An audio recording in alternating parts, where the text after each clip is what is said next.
ओम श्री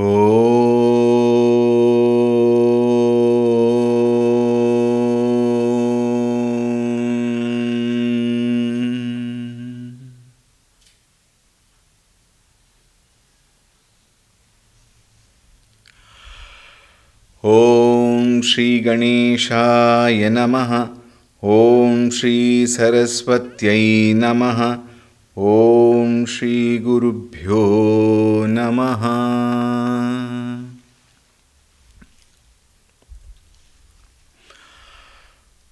ओम नमो नारायणाय। ओम नमो नारायणाय। ओम नमो नारायणाय। ओम नमो नारायणाय। ओम नमो नारायणाय। ओम नमो नारायणाय। ओम नमो नारायणाय। ओम नमो नारायणाय।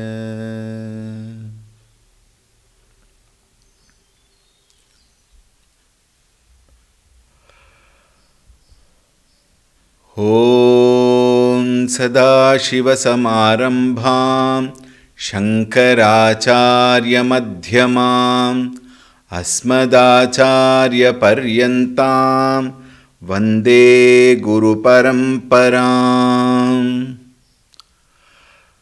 ओम श्री सद्गुरुभ्यो नमः। ओम ध्यायामि चिन्मयानन्दं गुरुदेवं महामतिं प्रेमपूर्णं क्रियाशीलं सदा लोकहिते रतं कृपालुं सुन्दराकारं समर्थं सत्यदर्शिनं वाचा तत्त्वप्रकाशिन्या शोकमोहविनाशिनम्। ओम श्री चिन्मय सद्गुरवे नमः।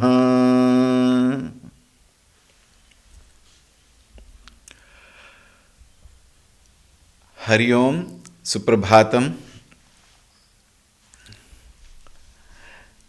We will chant the dhyana shlokas.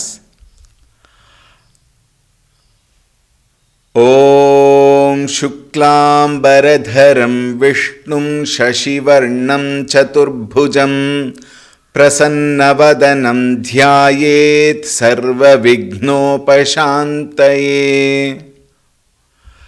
यस्य द्विरदवक्त्राद्याः पारिषद्याः परशतं विघ्नं निघ्नन्ति सततं विश्वक्सेनं तमाश्रये। नारायणं नमस्कृत्य नरं चैव नरोत्तमं देवीं सरस्वतीं व्यासं ततो जयमुदीरयेत्। व्यासं वसिष्ठनप्तारं शक्तेः पौत्रमकल्मषम् पराशरात्मजं वन्दे शुकतातं तपोनिधिं। व्यासाय विष्णुरूपाय व्यासरूपाय विष्णवे नमो वै ब्रह्मनिधये वासिष्ठाय नमो नमः। अविकाराय शुद्धाय नित्याय परमात्मने सदैकरूपरूपाय विष्णवे सर्वजिष्णवे। यस्य स्मरणमात्रेण जन्मसंसारबन्धनात् विमुच्यते नमस्तस्मै विष्णवे प्रभविष्णवे। Om Namo Vishnave Prabhavishnave. We have taken up the first 3 Mangala shlokas which Acharya Shankara has rendered before beginning his Bhashya. And in that, the first shloka which we started yesterday, Satchidananda Rupaya Krishnaya Klishtakarine Namo Vedanta Vedyaya Gurave Buddhi Sakshine. We were discussing about this yesterday, and before I continue from where I have left yesterday, one very important note on the pronunciation. In the first word, Satchidanandaya, that Satchi is not Satchidanandaya. This you have to take care, because normally there are something called universal mistakes I had mentioned during my introduction. These universal mistakes are such that it comes out that way unless we are very alert. So, we must not be chanting Satchidanandaya, it is Satchidanandaya. Both cha are alpa prana. At the same time, if you look at the last word, Buddhi Sakshine. Now look at that construction of the second letter, Dhi. There is first is alpa prana da, then there is Mahaprana dha. And therefore, when that comes together, the emphasis must be very, very strong. Therefore, you should not be chanting casually as Buddhi Sakshine. It should be chanted as Buddhi Sakshine. That Dhi must be very, very proper. Some like these certain tips I will be giving, but please remember and apply while you are chanting. This is very important because, as I said during our introduction, every letter counts. Every letter has its own place, and every word can be misled if the aksharas are not pronounced properly. With that, I'll still proceed from yesterday's discussion. A similar, we just saw yesterday how this particular shloka reveals the Nirguna Tattva, Ishvara Tattva, Avatara Tattva, Vedanta Tattva and Guru Tattva. Similar shloka I had referred to yesterday is one from the Sundara Kanda written by Goswami Tulsidas Ji. Goswami Tulsidas Ji's Ramacharita-manas is in Audhi Bhasha, basically a dialect of Hindi which is spoken in near Ayodhya. Whereas, while he has written the whole Ramacharita-manas in Audhi Bhasha, before starting every Kanda, there are some 2-3 Samskrita shlokas. And in Sundara Kanda, this is the first shloka which we started yesterday. Shantam Shashvatam Aprameyamanagham Nirvana Shanti Pradam Brahma Shambhu Fanindra Sevya Manisham Vedanta Vedyam Vibhum Ramakhyam Jagadishwaram Suragurum Maya Manushyam Harim Vandeham Karunakaram Raghuvaram Bhupala Chudamanim. Very beautifully written. We saw the first line of this shloka. Shantam Shashvatam Aprameyam Anagham Nirvana Shanti Pradam. Here the Shashvata Shabda can go with all. Shashvatam Shantam. Shashvatam Aprameyam. It is not that later sometime I will be able to measure. Shashvatam Anagham. Sinless eternally. In our case, we are occasionally sinless. But here, this particular Nirvana Tattva is eternally sinless, Anagham, and that is in the center of the line. That is the base. Nirvana Shanti Pradam. It is only he who can give Nirvana Shanti, the supreme Shanti, the independent of everything, that peace which is independent of everything.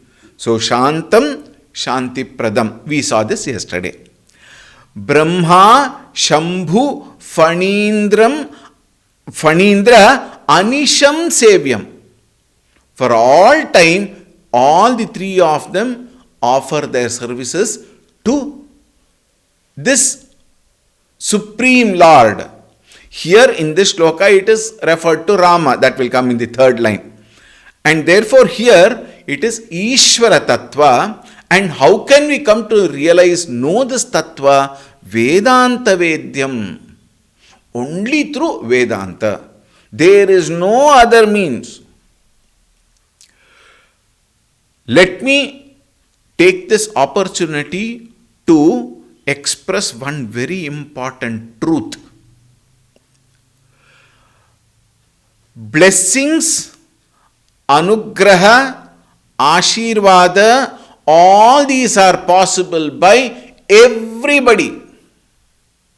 We have so many Mahatmas, we have so many Rishis, we have so many Acharyas, we have so many elders.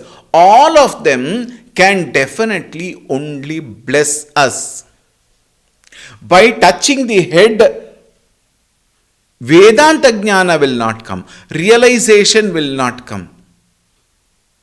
Maybe, definitely, because of elders' Ashirvada, because of Acharya's Ashirvada, because of Rishi Muni Ashirvada, Bhagavan's Ashirvada, our mind can definitely be a little more purer. It might give us some more way, a little more faster towards the Supreme. But Jnana Devatu Kaivalyam. Only through Jnanam. There is no shortcut. And even in Jnanam, there is no shortcut. You may have lot of explanations in all possible internet portals. You tap the mobile, you get every information. But it remains as information. It will remain as data until I understand and assimilate and abide. Until then, they are foreign information, foreign body in my bonnet. Therefore, Vedanta Vedyam, the word is very clear. Only through gaining the knowledge of Vedanta, we can come to understand that Vibhum, that ultimate reality, the truth, and only then we can be released out of this samsara bandhana. And the thirdly, now as I said, Vedanta Tattva is indicated. In the third line here, Avatara Tattva is indicated. Ramakhyam Jagadishwaram Suragurum Maya Manushyam Harim. This we said yesterday, Harim is the one who removes, dispels our Maya Kalpita Ahankara. Therefore, he is called as Harim. And then he comes in the form of Sadguru to lead us from where we are to where we ought to be. It is not a travel from one place to another. It is only a matter of understanding and application. Implementation of the knowledge in my very life which I am living here and now. And that can be guided only by a guru. And who is that guru? He is not only guru for the world, he is Sura Guru. He is even the guru of all the celestial beings. That is why in the Guru Stotra we say, Naguror adhikam tattvam, naguror adhikam tapaha, tattvajnanat param nasti, Tasmai Shri Gurave Namaha. Think. And then, Naguror Adhikam Tattvam. There is no Tattva beyond Guru, and there is no Guru which is different from Tattva. Both are one and the same. Therefore, he says, Suragurum, who is Jagadishwaram. Jagataha Ishwaraha. He is the ultimate Lord of this Jagat. Now, here Jagat does not mean just this physical world what we are experiencing. It is the very experiences of everything which the mind, which this Ahankara experiences. We have our Sthula Jagat, we have Sukshma Jagat, we have Karana Jagat. These three we experience. But who is this Paramatma? Sthula, Sukshma, Karana, Sharirat, Vyatiriktaha. He is ultimate. Therefore, he is Jagataha Ishwaram. And who is he? Ramakhyam. He is called, he is named, he is christened as Rama in the Avatara Tattva. And to that, Karunakaram, who is an embodiment of compassion, to that Raghuvaram, who is born in the Raghu Kula, who is Bhupala Chudamani, who is the crest jewel among all the kings in this very world. And to him, Aham Vande, I salute. Very interesting. It's maybe some people who are who have a what do you call it as love for Samskrita. If you see between these two shloka, here it is said Satchidanandaya Krishnaya Aklishtakarine Vedanta Vedyaya Buddhi Sakshine Tasmai Namaha. Namaha, the word Namaha governs Chaturthi Vibhakti. So all of them are in fourth case. And you will find in this shloka Shantam, Shashvatam, Aprameyam, Anagham. All the whole expressions are in Dvitiya Vibhakti, and Vande governs Dvitiya Vibhakti. Both Vande or Namaha actually means the same. Alright, this is one extra information, data. Now coming to the second shloka of the Mangala shloka written by Acharya Shankara. Krishnadvaipayanam Vyasam Krishnadvaipayanam Vyasam Krishnadvaipayanam Vyasam Sarvalokahiteratam Sarvalokahiteratam Sarvalokahiteratam Vedabjabhaskaram Vande Vedabjabhaskaram Vande Vedabjabhaskaram Vande Shamadinilayam Munim Shamadinilayam Munim Shamadinilayam Munim Krishnadvaipayanam Vyasam Sarvalokahiteratam Vedabjabhaskaram Vande Shamadinilayam Munim. Another very, very, very beautiful shloka where Acharya Shankara offers his salutations to Maharishi Vedavyasa. What does he say? Krishnadvaipayanam. This we have discussed during the initial Dhyana shloka. One who is born in an island, Dvipa, and he must have been called as Krishna at that time. Therefore, Krishnadvaipayanam. Vyasam, the one who protected the Vedas. How did he protect the Vedas? When the Rishi Munis could get the Vedas in their deep meditation, they transferred it to their Shishya Parampara. The Guru, Shishya. That Shishya, when he becomes Guru, he taught his Shishya. In the process and in the decadence of time, so many mantras were lost because it was not available in a written form. It was Vedavyasji who brought all of them together, who took a tremendous, in our language we may say, project work, to bring all of them together, written them, codified them, and made into 4 Vedas, Rig, Yajur, Sama and Atharvana. 4 Vedas he made and he presented to this world. For what? He knew. In the decadence of time, people's mind will be so disturbed, people's mind will be so impure.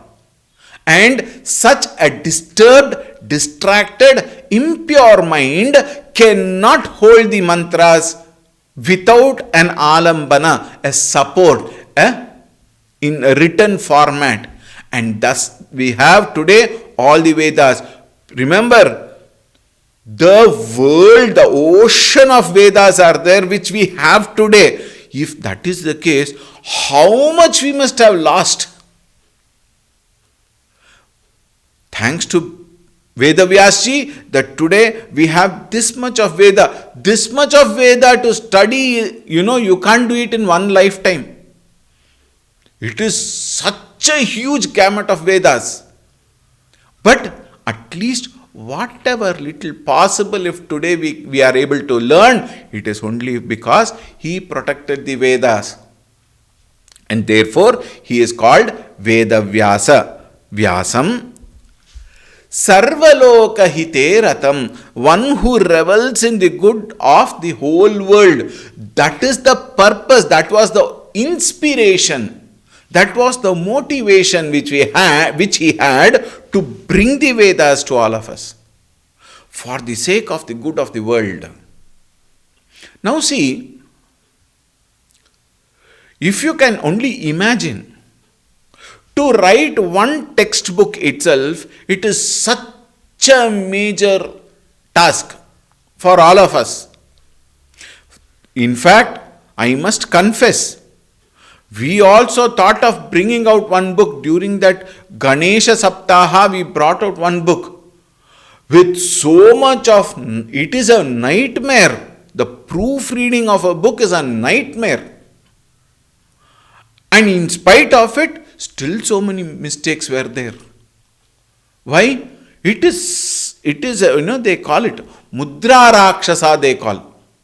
For one book, with so many references available, with so many people doing the proofreading, and in spite of it, there were so many mistakes.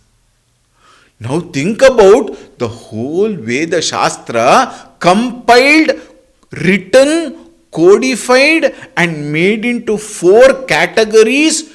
And not only that, he found 4 people and submitted to them, given it to them and say, now you take care of this Veda, Rig Veda, you take care of Yajur Veda, you take care of Sama Veda, you take care of Atharvana Veda. That is how we say, I am a Yajur Vedi, I am a Sama Vedi. From where do we say? This is what he has done. Such wonderful work if he has to do, it cannot be done just like that for the sake of some fringe benefits. They were people who asked nothing, who demanded nothing, who had no desires, who had nothing to achieve.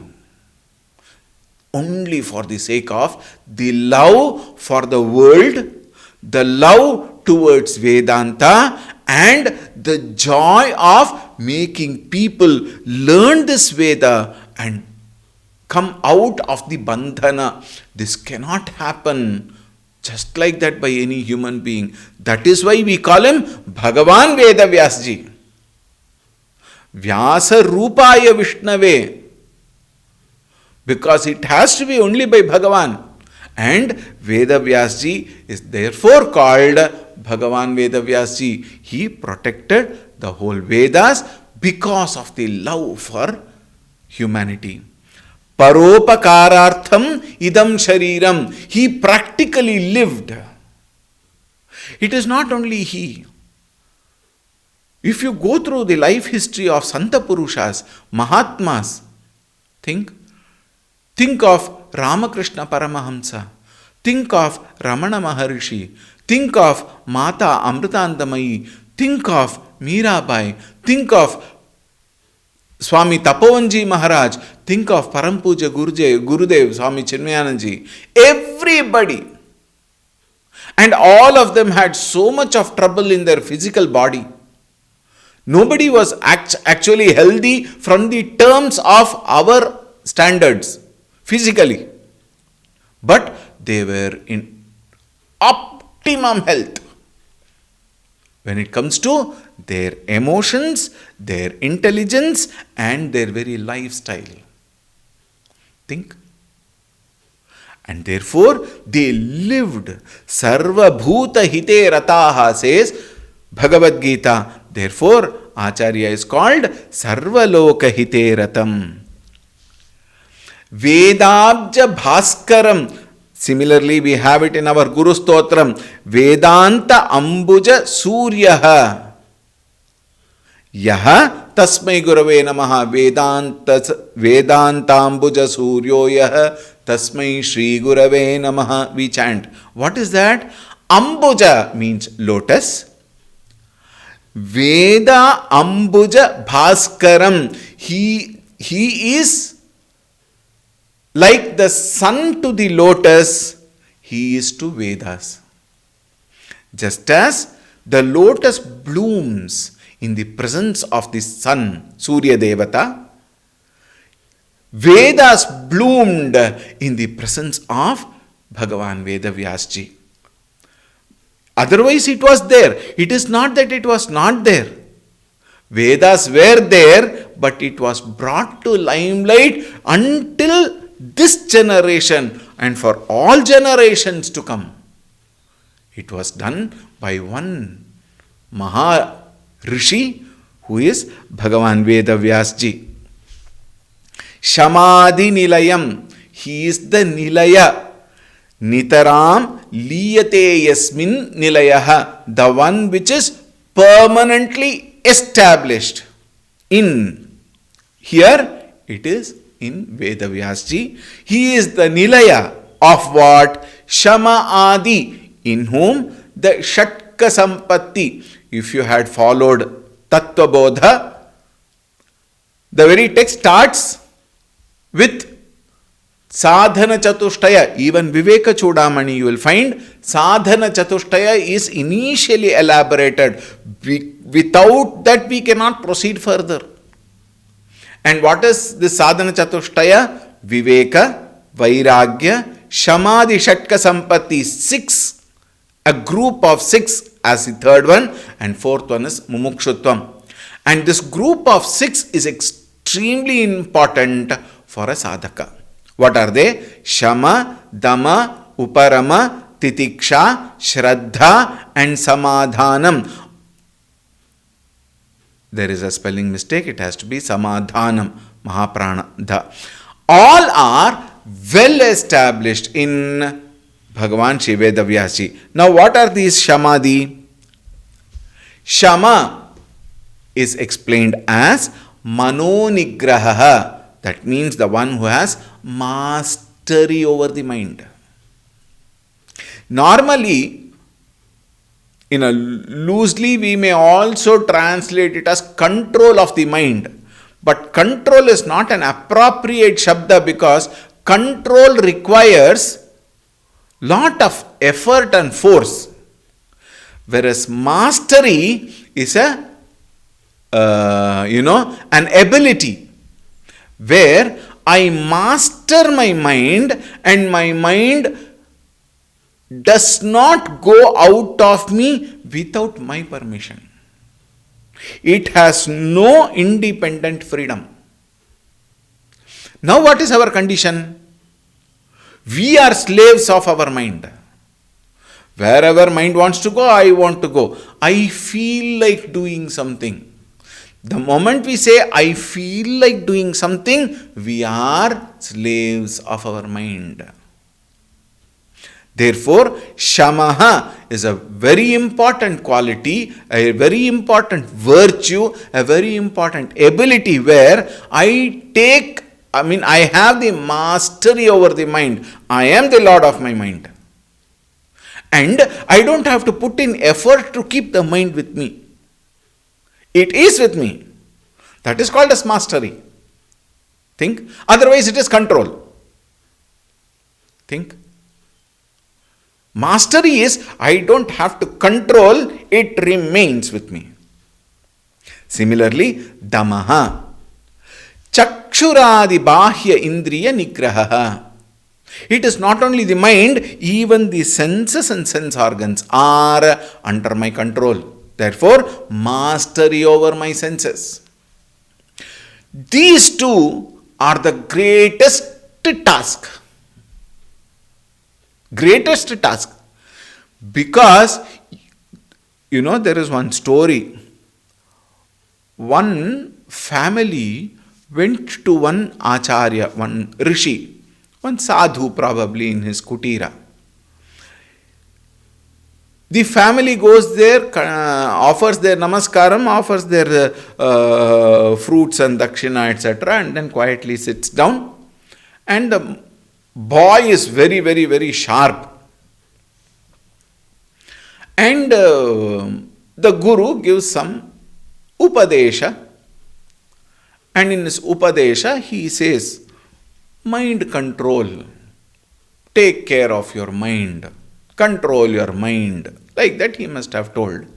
This boy, these small children, they have no deep intentions. Whatever they feel, openly, innocently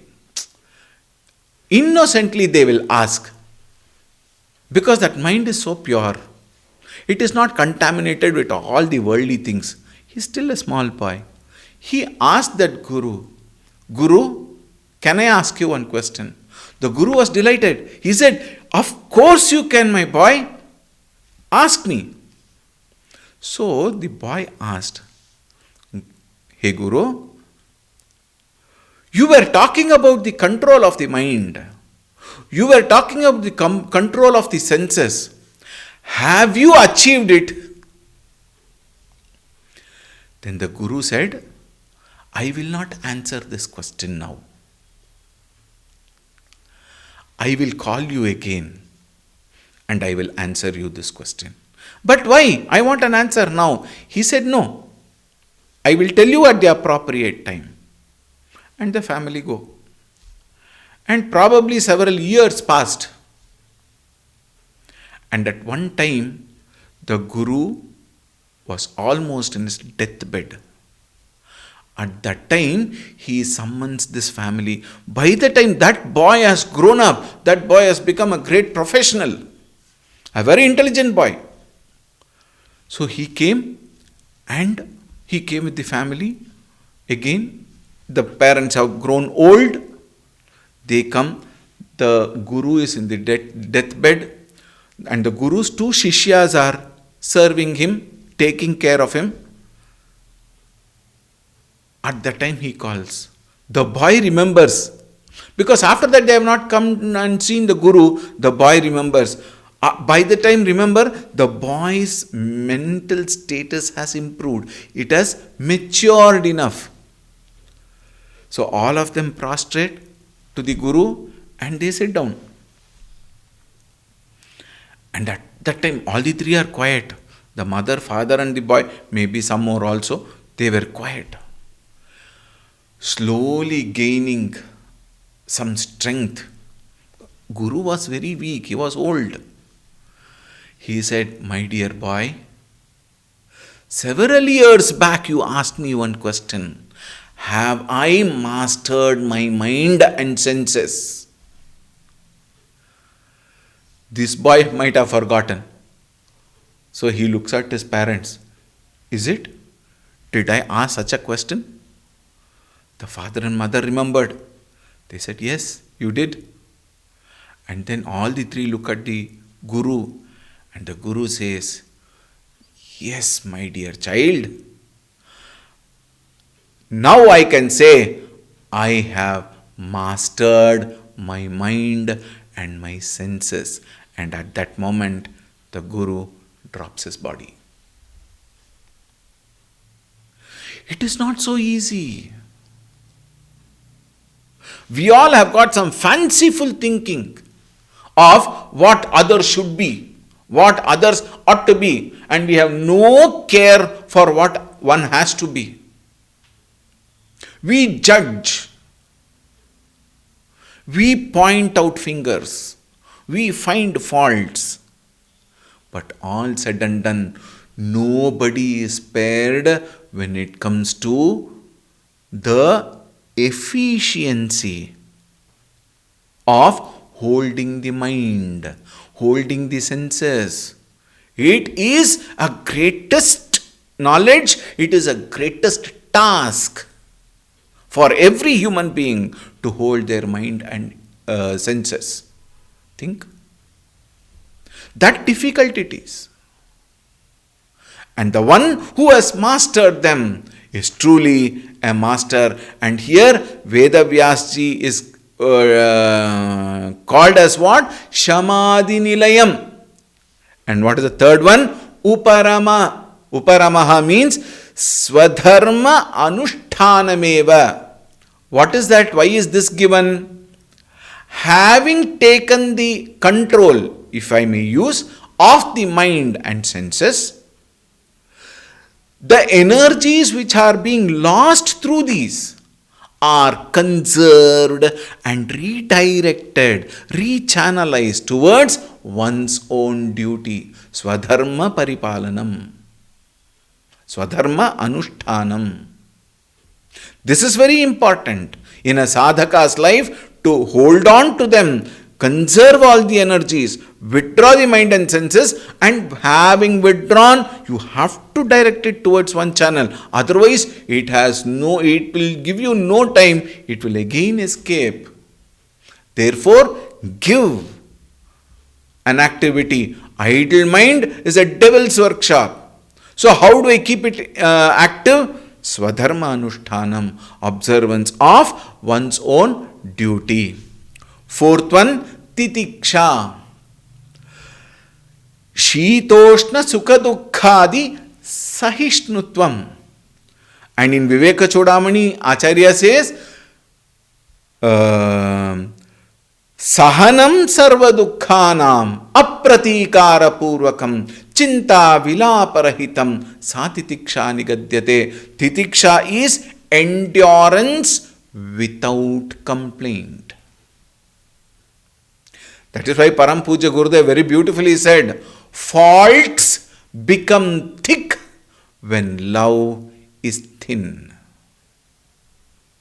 I hold on my mind and channelize it to the right direction instead of finding fault, not with others, leave alone the others, finding fault with oneself.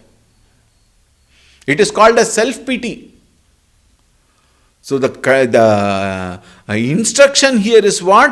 Sahanam sarva dukkhanam, shita ushna, sukha dukkha adi, meaning all the pairs of opposites. This is life. Quietly endure. Gurudev would say, suffer silently.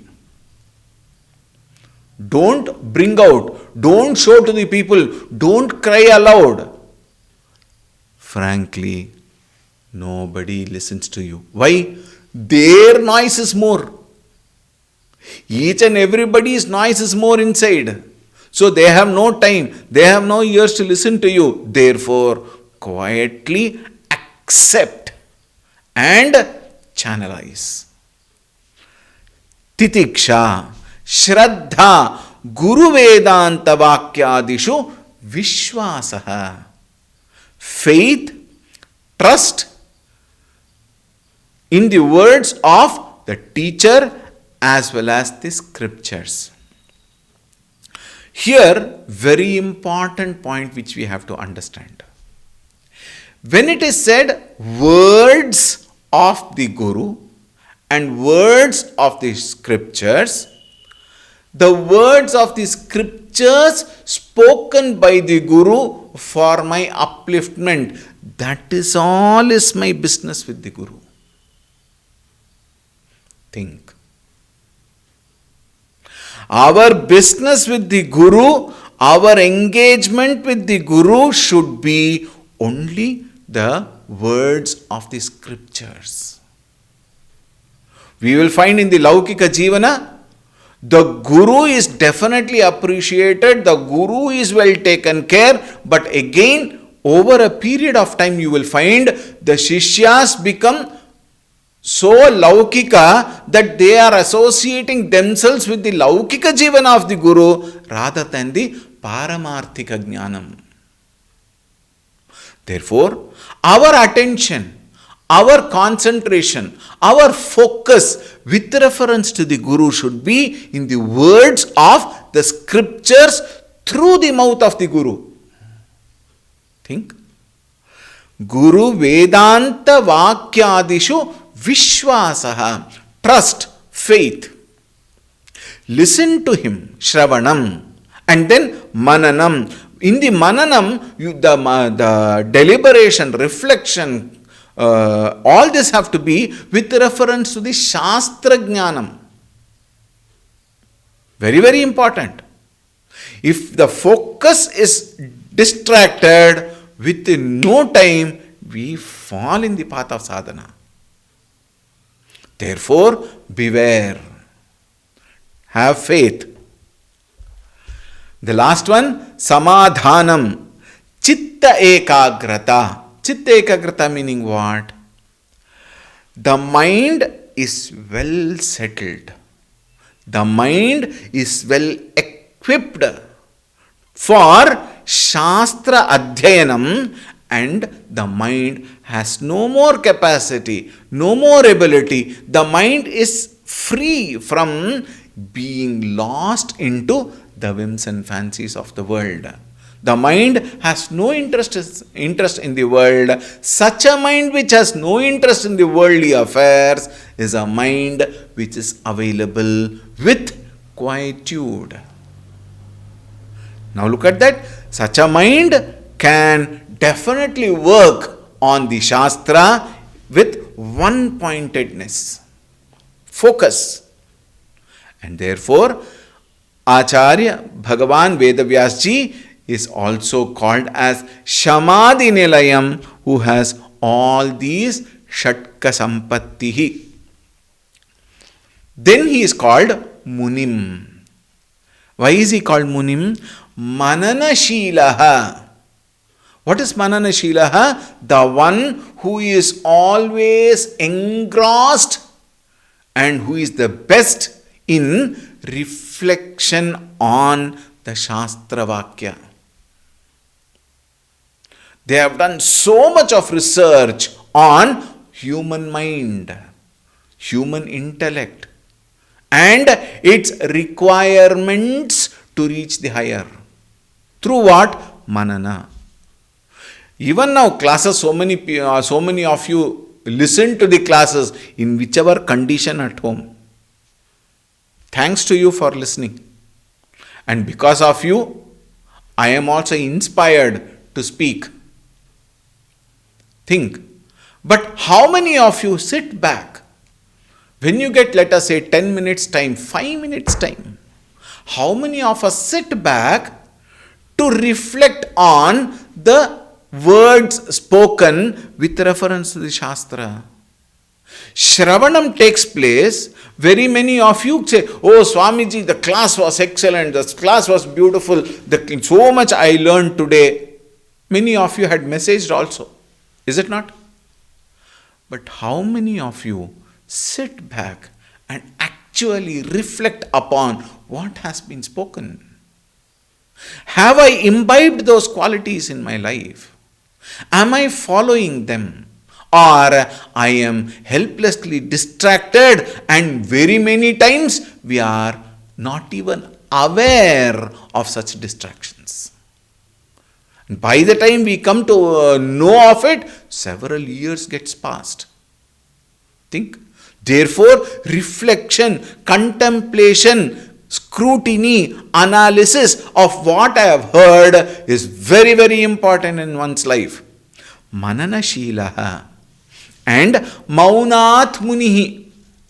Mauna here means what? It is not that he never speaks. Mauna is quietude with reference to the external noise. I remain internally quiet, only engaged in the Shastra Adhyayanam. That way he is Mauna. He is quiet for the external world. He is roaring in his internal silence. Think. Maunat Munihi. Mitabhashi. Such people who are turned inwards naturally over a period of time will become quieter, will become withdrawn. Therefore, mitabhashi, right?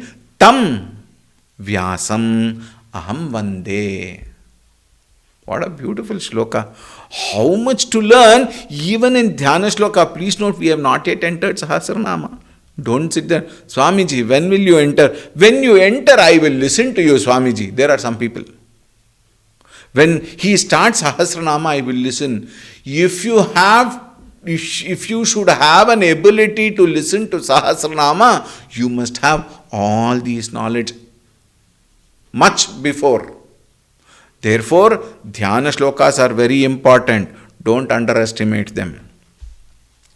And the third and the final shloka we will see tomorrow. Om Shanti Shanti Shanti Harihi Om Shri Gurubhyo Namaha Harihi Om.